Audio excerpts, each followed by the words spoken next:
Hello students, continuing the partially miscible liquids topic, and yesterday we discussed what are partial miscible liquids and their classification based on the nature of liquids according to the temperature on which the partially miscible liquids becomes completely miscible, and that were lower critical solution temperature, upper critical solution temperature, and the systems containing both the lower critical solution temperature as well as upper critical solution temperature.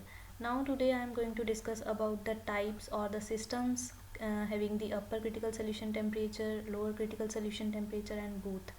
And first of all, the system is phenol water system, which is the system having the upper critical solution temperature. Phenol water system ਦੇ ਵਿੱਚ ਕੀ ਹੈ ਕਿ ਇੱਕ ਫਿਨੋਲ liquid use ਕੀਤਾ ਹੈ, ਇੱਕ water liquid use ਕੀਤਾ ਹੈ। ਤਾਂ ਇਹ ਕੀ ਹੈ, ਥੀਸ ਆਰ ਪਾਰਸ਼ੀਅਲੀ ਮਿਸਿਬਲ ਲਿਕੁਇਡਸ। ਤਾਂ ਕਿ ਹੋਣਗੀਆਂ ਲੇਅਰਸ ਇਹਦੀਆਂ ਦੋ ਹੀ ਬਣਨਗੀਆਂ, ਜਿਵੇਂ ਆਪਾਂ ਪਿਛਲੇ ਵੀਡੀਓ ਲੈਕਚਰ ਦੇ ਵਿੱਚ ਗੱਲ ਕੀਤੀ ਸੀ। ਬਟ ਹੁਣ ਕੀ ਹੈ ਕਿ ਦੋ ਲੇਅਰਸ ਕਿਹੜੀਆਂ ਹੋਣਗੀਆਂ, ਇੱਕ ਹੋਊਗੀ ਵਾਟਰ ਇਨ ਫਿਨੋਲ, ਦੂਸਰੀ ਹੋਊਗੀ ਫਿਨੋਲ ਇਨ ਵਾਟਰ। ਵਾਟਰ ਇਨ ਫਿਨੋਲ ਦੇ ਵਿੱਚ ਕੀ ਹੋਊਗਾ ਕਿ ਫਿਨੋਲ ਐਕਟ ਕਰ ਰਿਹਾ as a solvent and water as a solute. In phenol in water, phenol as a solute and water as a solvent. ਤਾਂ ਹੁਣ ਕੀ ਹੈ ਕਿ ਜਿਹੜੀ ਵਾਟਰ ਇਨ ਫਿਨੋਲ ਵਾਲੀ ਲੇਅਰ ਹੋਊਗੀ ਉਹ ਕਿਹੜੀ ਹੋਊਗੀ, ਲੋਅਰ ਲੇਅਰ ਹੋਊਗੀ। ਕਿਉਂ? ਕਿਉਂਕਿ ਕੀ ਫਿਨੋਲ ਹੈ ਉਹ ਜ਼ਿਆਦਾ ਕੁਆਂਟਿਟੀ ਦੇ ਵਿੱਚ ਹੈ ਅਤੇ ਫਿਨੋਲ ਦੀ ਡੈਂਸਿਟੀ ਕੀ ਹੁੰਦੀ ਹੈ ਜ਼ਿਆਦਾ, ਤਾਂ ਉਹ ਨੀਚੇ ਜ਼ਿਆਦਾ ਰਹੇਗਾ। ਤਾਂ ਇਹ ਕਿਹੜੀ ਲੇਅਰ ਹੋਏਗੀ, ਲੋਅਰ ਲੇਅਰ। ਅਤੇ ਫਿਨੋਲ ਇਨ ਵਾਟਰ ਹੈ, ਇਹਦੇ ਵਿੱਚ ਕੀ ਹੈ, ਵਾਟਰ ਜ਼ਿਆਦਾ ਹੋਏਗਾ, ਤਾਂ water the density is less than phenol. ਸੋ ਇਹਦੇ 'ਚ ਵਾਟਰ ਜ਼ਿਆਦਾ ਹੈ ਤਾਂ ਉਹਦੀ ਡੈਂਸਿਟੀ ਘੱਟ ਹੋਏਗੀ ਓਵਰਆਲ, ਤਾਂ ਉਹ ਕਿਹੜੀ ਲੇਅਰ ਹੋਏਗੀ, ਅਪਰ ਲੇਅਰ। ਸੋ ਇਹ ਦੋ ਬੋਥ ਲੇਅਰਸ ਹੋਣਗੀਆਂ ਜਿਹੜੀਆਂ, ਇੱਕ ਹੋਏਗੀ water in phenol and other is phenol in water. ਤਾਂ ਇਹਦਾ ਸਿਸਟਮ ਹੈ ਜੋ, ਇਹ ਸਿਸਟਮ ਇੱਥੇ ਹੈ ਸ਼ੋ ਕੀਤਾ ਹੋਇਆ ਜੋ। ਇਹਦੇ 'ਚ ਕੀ ਹੈ ਕਿ ਵਾਈ ਐਕਸਿਸ 'ਤੇ ਆਪਾਂ ਲਿਆ temperature and other on the x axis it is percentage weight of phenol. ਇਹਦੇ 'ਚ ਕੀ ਹੈ ਕਿ ਇੱਥੇ ਜੇ ਆਪਾਂ ਇੱਥੇ ਗੱਲ ਕਰੀਏ ਜਿੱਥੇ ਜ਼ੀਰੋ ਹੈ, ਇੱਥੇ ਫਿਨੋਲ ਕੀ ਹੈ, ਬਿਲਕੁਲ ਵੀ ਨਹੀਂ ਹੈ, ਓਨਲੀ ਕੀ ਹੈ, ਵਾਟਰ ਹੈ। ਠੀਕ ਹੈ, ਤਾਂ ਇਹ ਕੀ ਹੈ, ਟੈਂਪਰੇਚਰ ਇਨਕਰੀਜ਼ ਹੋ ਰਿਹਾ, ਇੱਥੇ ਕੀ ਹੈ, ਪਰਸੈਂਟੇਜ ਵੇਟ ਆਫ ਫਿਨੋਲ ਇਨਕਰੀਜ਼ ਹੋ ਰਹੀ ਹੈ। ਤਾਂ ਇੱਥੇ ਦੋ ਪੁਆਇੰਟਸ ਸ਼ੋ ਹੋ ਰਹੇ, ਇੱਕ ਪੁਆਇੰਟ ਹੈ ਫਿਨੋਲ ਇਨ ਵਾਟਰ, ਇੱਧਰਲੀ ਇੱਕ ਇਹ ਪੁਆਇੰਟ ਹੈ, ਇੱਕ ਇਹ ਪੁਆਇੰਟ ਹੈ। ਇੱਧਰਲੀ ਸਾਈਡ ਕੀ ਹੋਏਗਾ, ਫਿਨੋਲ in water, because ਫਿਨੋਲ in water ਕਿਉਂ ਹੋਏਗਾ, ਕਿਉਂਕਿ ਫਿਨੋਲ ਕੀ ਹੈ ਇੱਧਰਲੀ ਸਾਈਡ ਬਹੁਤ ਘੱਟ ਕੁਆਂਟਿਟੀ ਦੇ ਵਿੱਚ ਹੈ ਨਾ।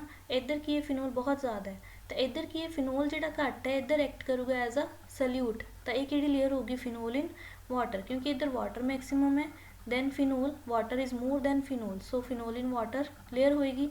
ਇੱਧਰ ਕੀ ਹੈ ਕਿ ਫਿਨੋਲ ਜ਼ਿਆਦਾ ਹੈ ਤਾਂ ਉਹ ਐਜ਼ ਅ ਸੋਲਵੈਂਟ ਐਕਟ ਕਰੇਗਾ ਅਤੇ water as a solute act ਕਰੇਗਾ। ਤਾਂ ਇਹ ਵਾਲੀ ਲੇਅਰ ਕਿਹੜੀ ਹੋਏਗੀ, ਵਾਟਰ ਇਨ ਫਿਨੋਲ, ਰਾਈਟ। ਇਸ ਤੋਂ ਬਾਅਦ ਕੀ ਹੈ ਕਿ ਇਹ ਜੋ ਦੋ ਲੇਅਰਸ ਹੈ, ਜੇ ਇਹ ਇਕੁਇਲਿਬਰੀਅਮ ਦੇ ਵਿੱਚ ਹੋਣਗੇ ਤਾਂ ਆਪਾਂ ਇਹਨਾਂ ਨੂੰ ਕੀ ਕਹਾਂਗੇ, ਕੰਜੂਗੇਟ ਸੋਲਿਊਸ਼ਨ, ਜੋ ਆਪਾਂ ਪਿਛਲੇ ਵੀਡੀਓ ਲੈਕਚਰ ਦੇ ਵਿੱਚ ਵੀ ਡਿਸਕਸ ਕੀਤਾ ਸੀ। ਹੁਣ ਕੀ ਹੈ ਕਿ ਵਿਦ ਇਨਕਰੀਜ਼ ਇਨ ਟੈਂਪਰੇਚਰ, ਜਦੋਂ ਆਪਾਂ ਟੈਂਪਰੇਚਰ ਇਨਕਰੀਜ਼ ਕਰਾਂਗੇ ਤਾਂ ਉਦੋਂ ਕੀ ਹੁੰਦਾ ਹੈ, ਟੈਂਪਰੇਚਰ ਇਨਕਰੀਜ਼ ਕਰਨ ਦੇ ਨਾਲ ਕੀ ਹੈ, ਦੋਨੋਂ ਕੀ ਹੈ ਆਪਸ ਦੇ ਵਿੱਚ ਮਿਕਸ ਹੋਣੀਆਂ ਸਟਾਰਟ ਹੋ ਜਾਣਗੀਆਂ, ਕਿਉਂਕਿ ਇਹ ਸਿਸਟਮ ਕਿਹੜਾ ਜਿਹੜਾ ਕੀ ਹੈ, ਸਿਸਟਮ ਹੈਵਿੰਗ ਅਪਰ ਕ੍ਰਿਟੀਕਲ ਸੋਲਿਊਸ਼ਨ ਟੈਂਪਰੇਚਰ। ਜਦ ਜਿਵੇਂ ਤੁਸੀਂ ਟੈਂਪਰੇਚਰ ਇਨਕਰੀਜ਼ ਕਰੋਗੇ ਉਵੇਂ ਜਿਹੜੀਆਂ ਇਹ ਦੋ ਲੇਅਰਸ ਸੀਗੀਆਂ ਆਪਸ ਦੇ ਵਿੱਚ ਕੀ ਹੋਣੀਆਂ ਸਟਾਰਟ ਹੋ ਜਾਣਗੀਆਂ, ਮਿਕਸ ਹੋਣੀਆਂ ਸਟਾਰਟ ਹੋ ਜਾਣਗੀਆਂ। ਜੇ ਮਿਕਸ ਹੋਣੀਆਂ ਸਟਾਰਟ ਹੋਣਗੀਆਂ ਤਾਂ ਮਤਲਬ ਕੀ ਹੈ, ਮਿਕਸ ਹੋਣ ਦਾ ਮਤਲਬ ਕੀ ਹੈ ਕਿ ਇੱਕ ਟਾਈਮ 'ਤੇ ਜਾ ਕੇ ਉਹ ਕੀ ਹੋ ਜਾਣਗੀਆਂ, ਇੱਕ ਲੇਅਰ ਬਣ ਜਾਏਗੀ, ਰਾਈਟ। ਮਤਲਬ ਉਹਨਾਂ ਦੀ ਕੰਪੋਜੀਸ਼ਨ ਕੀ ਹੋ ਜਾਏਗੀ, ਇੱਕ ਹੋ ਜਾਏਗੀ। ਠੀਕ ਹੈ, ਤਾਂ ਕਿ ਜਿਵੇਂ ਟੈਂਪਰੇਚਰ ਇਨਕਰੀਜ਼ ਕਰੋਗੇ ਉਵੇਂ ਕੀ ਹੈ, ਇੱਕ ਪੈਰਾਬੋਲਾ ਬਣ ਜਾਏਗਾ। ਫਿਨੋਲ ਇਨ ਵਾਟਰ ਹੈ ਜੋ ਲੇਅਰ, ਉਹ ਕੀ ਹੈ, ਵਿਦ ਟੈਂਪਰੇਚਰ ਇਨਕਰੀਜ਼ ਕਰੋਗੇ ਐਵੇਂ ਮੂਵ ਕਰੇਗਾ, ਅਤੇ ਜਿਹੜੀ ਵਾਟਰ ਇਨ ਫਿਨੋਲ ਹੈ ਉਹਦਾ ਗ੍ਰਾਫ ਐਵੇਂ ਮੂਵ ਕਰੇਗਾ, ਅਤੇ ਓਵਰਆਲ ਕਿਹੜੀ ਕਰਵ ਬਣ ਜਾਏਗੀ, ਪੈਰਾਬੋਲਿਕ ਕਰਵ ਬਣ ਜਾਏਗੀ।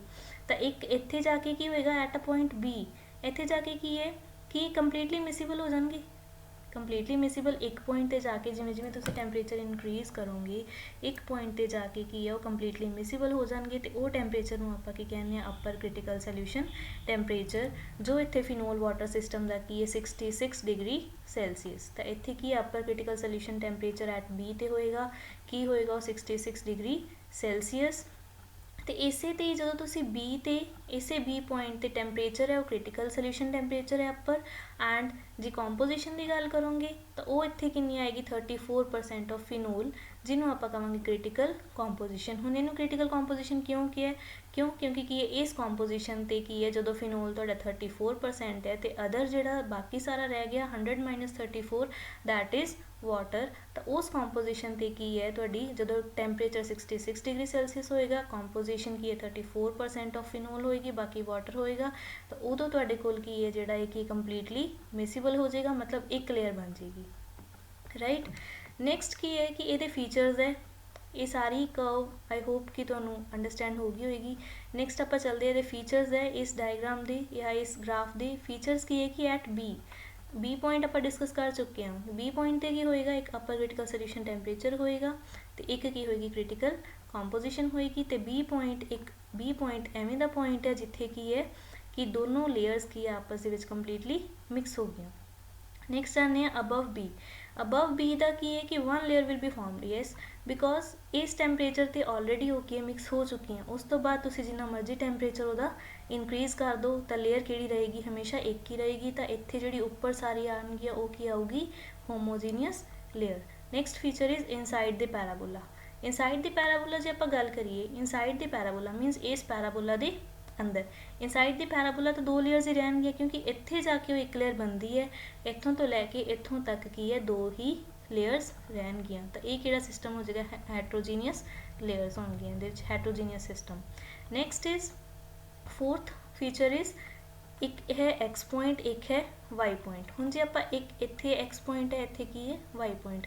एक्स पॉइंट ते की है कि ये तुहानूं की दसूगा composition of phenol in water, because इधरली साइड की है phenol as a solute act कर रहा है, तो वाटर एज अ सॉल्वेंट। तो फिनोल इन वाटर की कंपोजिशन इत्थे पता लगेगी, इत्थे कंपोजिशन कादी पता लगेगी, वाटर इन फिनोल दी। तो इनू जदों तुसीं की है इत्थे लाइन ड्रॉ करोगे x y, this is known as tie line, right. Next is below 66 degree Celsius. 66 degree Celsius की है एक अपर क्रिटिकल सोल्यूशन टैंपरेचर है। इस तो बिलो आ वाला जो एरिया है, this is A and this area is B. तो ये एरिया ए है जो ये होगा unsaturated solution of P in W, P in W means phenol in water, it is unsaturated। इत्थे जो आ रहा सी that was saturated solution, but इत्थे जो आएगा that is unsaturated solution of phenol in water, and here it is unsaturated solution of water in phenol, right. Next feature is at c. At c एक point है जिथे की है इत्थों B तो तुसी कंपोजिशन में लाइन ड्रॉ की, एक एक्स वाई लाइन है, ये की है इंटरमीडिएट एक सी पॉइंट है जिथे कट कर दियाँ दो लाइनस। तो ये सी पॉइंट ते की है तुसी रिलेटिव मास का फाइंड कर सकते हो, फिनोल ते वाटर का। फिनोल ते वाटर का तुसी रिलेटिव मास किवें फाइंड कर सकते हो, बाय लीवर रूल। एक रूल है नोन एज लीवर रूल, ये की कहते हैं कि mass of phenol layer over mass of water layer is equals to C X by C Y. C X is this and C Y is this. ये आपां नूं इत्थों पता लग जाएगा कि सी एक्स किन्ना सी वाई किन्ना, उहदी वैल्यूज़ पुट करांगे तो तुसी की फाइंड कर सकते हो relative mass of phenol and water, क्योंकि मास ऑफ फिनोल तो वाटर का मास है, इन्हां दोनों नूं रिलेट कर लोगे जो आप सी एक्स ते सी वाई की वैल्यू पुट कर देंगे, that's all. And next is okay, next we will discuss in the next video lecture. Thank you for today.